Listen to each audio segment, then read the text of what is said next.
बिस्मिल्लाहिर्रहमानिर्रहीम। मुअज़्ज़ज़ सामीन इकराम, आज के हमारे आए हुए कांग्रेस की क़यादत तारक हमीद करा साहब, तारा चंद साहब, रमन भला साहब, लाल सिंह साहब, जहांगीर साहब, हमारे सैयद शाहनवाज साहब हमारे नेशनल सेक्रेटरी भी हैं, और डिस्ट्रिक्ट प्रेसिडेंट मेरा काका साहब, और भी जो साथी हमारे स्टेज में हैं।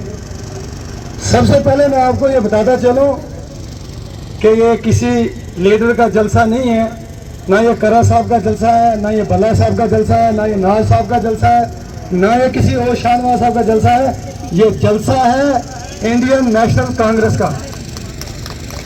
मैं साथियों को बताता चलूं कि मैं यहाँ मीडिया के लोग हैं, इस मीडिया की विसादत से मैं एडमिनिस्ट्रेशन को ये मैसेज देना चाहता हूँ, ये जिस कांग्रेस को कमज़ोर समझते हैं, ये उस कांग्रेस की कन्वेंशन है, सिर्फ वर्कर कन्वेंशन है। जिस दिन हम जलसा करेंगे इसका नक्शा कुछ और होगा। यहाँ पे हमारे डिस्ट्रिक्ट के मैंडर से, सुप्रीम कोर्ट से, हवेली से आए हुए लोगों का मैं तहे दिल से शुक्रगुजार हूँ। सर, मैं आपको बताता चलूँ कि बहुत सारे लोगों ने मकरने यहाँ तकरीरें की। जब 370 और 35 स्टेट से गया, मैं मीडिया वालों की विसादत से बताता चलूँ, ये वो कांग्रेस है जो किरदार नहीं बेचती इख्तियार के लिए।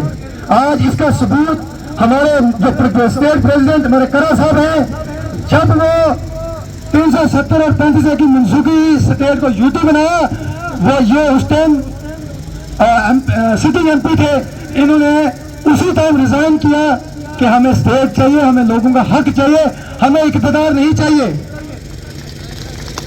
पिछले कुछ दौर में 5-6 सालों में जिस तरह मैं आप लोगों को बताता चलूं, बीजेपी की लड़ाई किसी लोकल पार्टी से नहीं है, बीजेपी की लड़ाई किसी लीडर से नहीं है।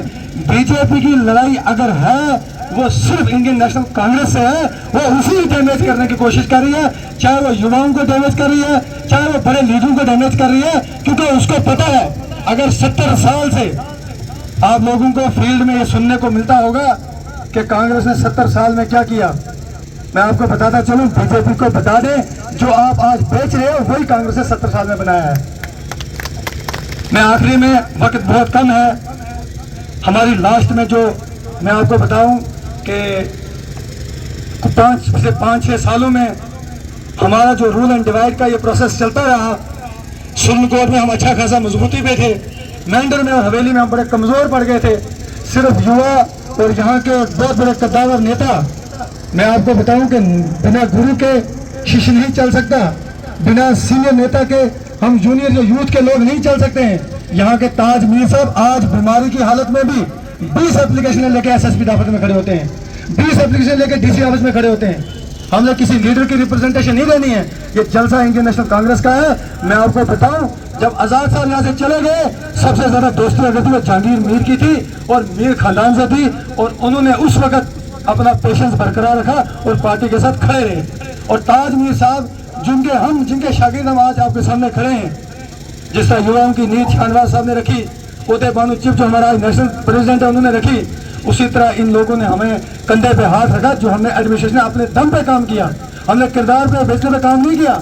हमने आज भी, मैं आपको बताता चलूं, इस डिस्ट्रिक्ट में कोई भी हमें कॉन्टेक्ट करता है काम कराने के लिए, आपकी दुआओं से, अल्लाह के फजल करम से हम आज भी उसका काम करवा के छोड़ते हैं, चाहे हमारे पास इक़्तिदार है या नहीं है। आप घबराएं मत, आप ये मेरी शक्ल देख लें, हम किसी भी हाल में कंप्रोमाइज आपके लिए, आपके जो है आपका सौदा नहीं करेंगे, आपका किसी हाल में कंप्रोमाइज नहीं करेंगे, आपका काम करवाएंगे। किसी भी फील्ड में, वो एडमिनिस्ट्रेशन फील्ड हो, वो डेवलपमेंट की फील्ड हो, कहीं भी आपको दिक्कत हो, आप हमें याद कर सकते हैं। मैं आखिर में एक और बात कहूँगा, हमें इंडियन नेशनल कांग्रेस बन के रहना पड़ेगा, हमें एक यूनिटी बना के रखना पड़ेगा, चाहे वो युवा नेता है, चाहे वो पुराने नेता है, चाहे हमारे आज के जो नए हमारे साथ आ रहे हैं, हम एक होकर रहेंगे, हम ये मैसेज दिल्ली तक देंगे तो हमारी वैल्यू इंक्रीज रहेगी और हर एक आदमी हमारी सुनेगा। बहुत बहुत शुक्रिया।